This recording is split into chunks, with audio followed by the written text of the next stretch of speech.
Je suis ravi d'être parmi vous aujourd'hui, d'autant plus que Épernay, c'est un petit peu ma deuxième ville d'adoption. Mon grand-père était de Venteuil.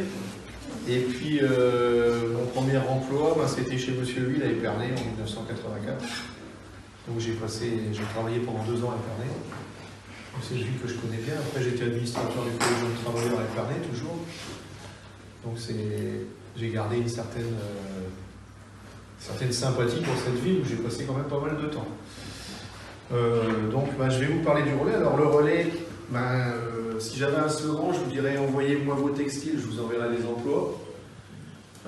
C'est une société d'insertion. Donc je ne sais pas si vous savez ce qu'on fait avec nos textiles, alors je vais vous poser la question, à votre avis, qu'est-ce qu'on en fait? On va les recycler, mais il y en a d'autres qui sont réutilisés en tant que textiles. On les vend, oui. Alors contrairement, justement, c'est pour ça que je posais cette question, contrairement à ce que beaucoup de gens pensent, on ne donne pas les textiles. Il y a des gens qui pensent qu'on va donner ça à des gens défavorisés. Non, on ne peut pas.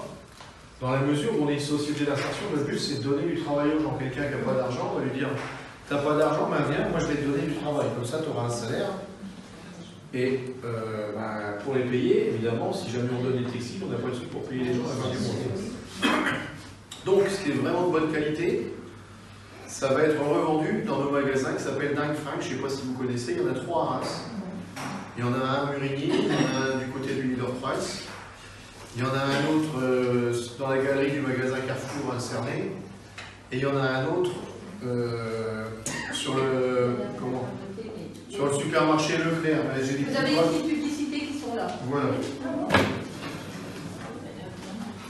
Alors, là, il y a 2 tracts différents avec 2 adresses différentes. Le troisième, j'ai pas de tract dessus.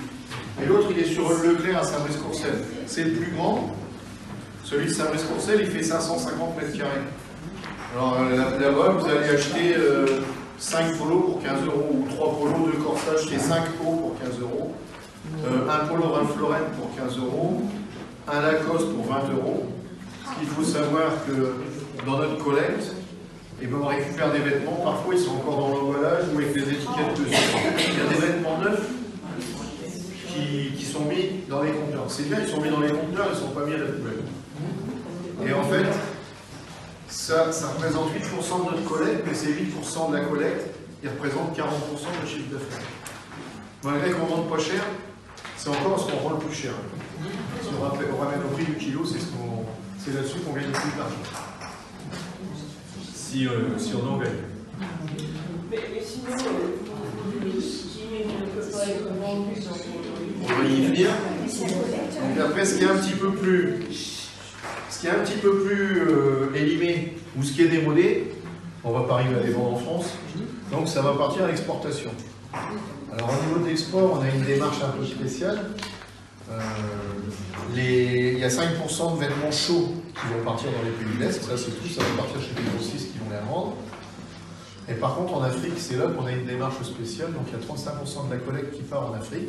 Alors il y en a une partie qui va partir effectivement chez des grossistes qui vont les revendre, enfin à des commerçants qui vont les vendre sur les marchés.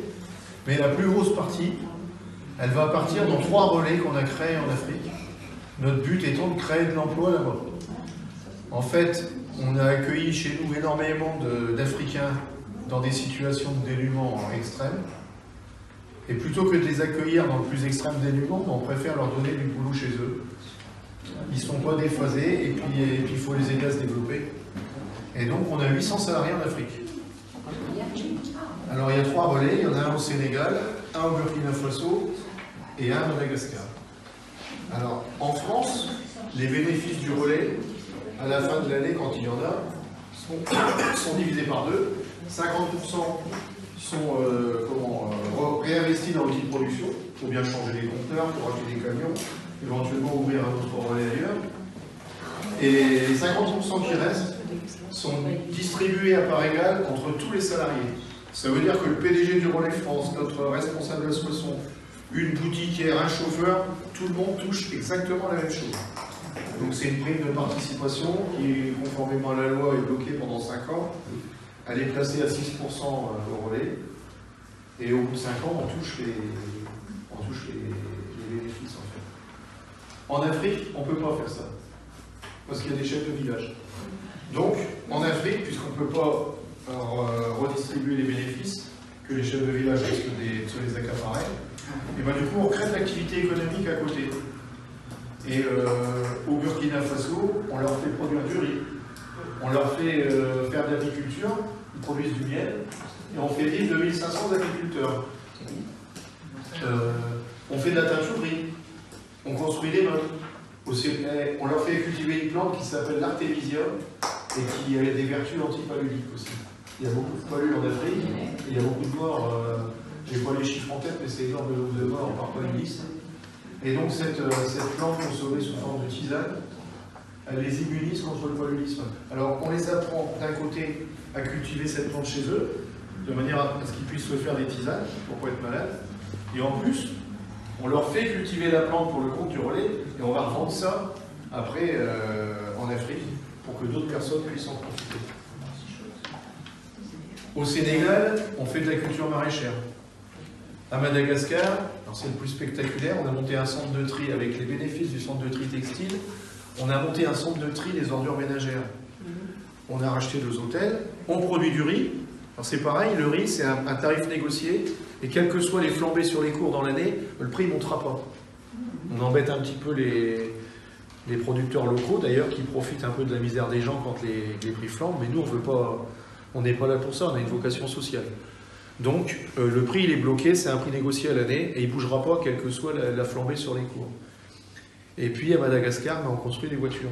Enfin un petit 4x4, alors c'est pas payer ça, hein. L'année dernière on a produit 25 voitures. Mais la voiture, c'est un moteur PSA par contre, tout le restant de la voiture est fait là-bas. Hein. Alors si vous voulez, c'est un peu l'équivalent d'une Dacia. Il n'y a pas d'électronique dedans, la grosse différence elle est là. C'est une carrosserie en fibre de verre. Il faut que ça puisse résister aux pistes malgaches et puis au climat.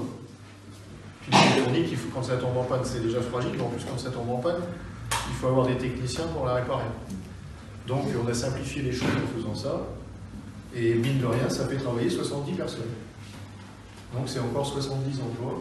Donc la démarche africaine, vous voyez, elle est un peu spéciale, mais le but c'est de les faire travailler chez eux. Alors au Burkina et au Sénégal, grâce à toutes ces activités, on a dégagé des bénéfices. Donc avec les bénéfices de tout ça, eh ben, on leur a créé une mutuelle. Une mutuelle en Afrique, c'est pas possible.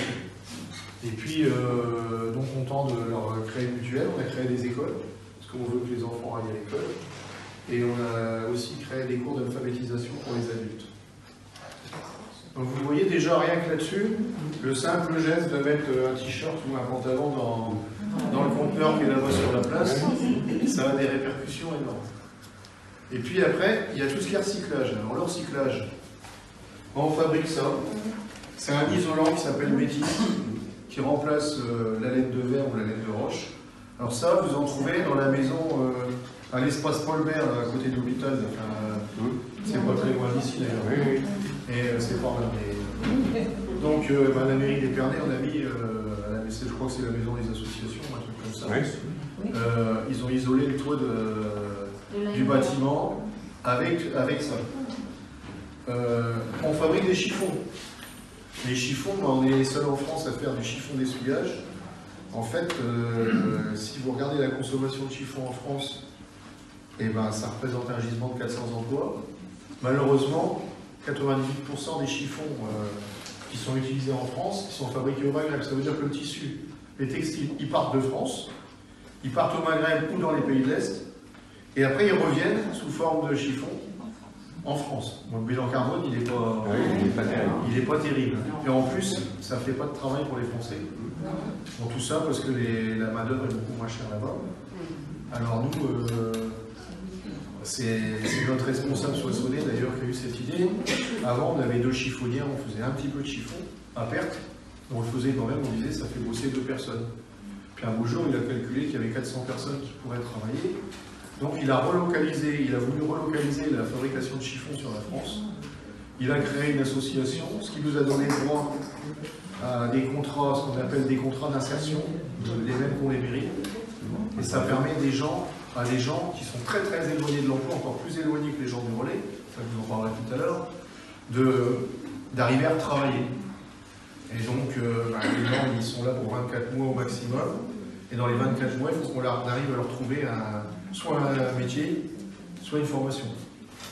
Et ça fonctionne. Bon, il y en a une qui était comme ça, très éloignée de l'emploi. Au bout de 2 ans, elle est partie, elle travaille à l'aéroport de Paris. Il y en a 2 ou 3 qui sont boutiquières dans les magasins du Relais. On arrive à les ramener. On a un bilan, mais à 60% de sorties positives sur ce contrat sur ce chantier d'insertion qui existe depuis 4 ans. Donc on est assez fiers de nos chiffres.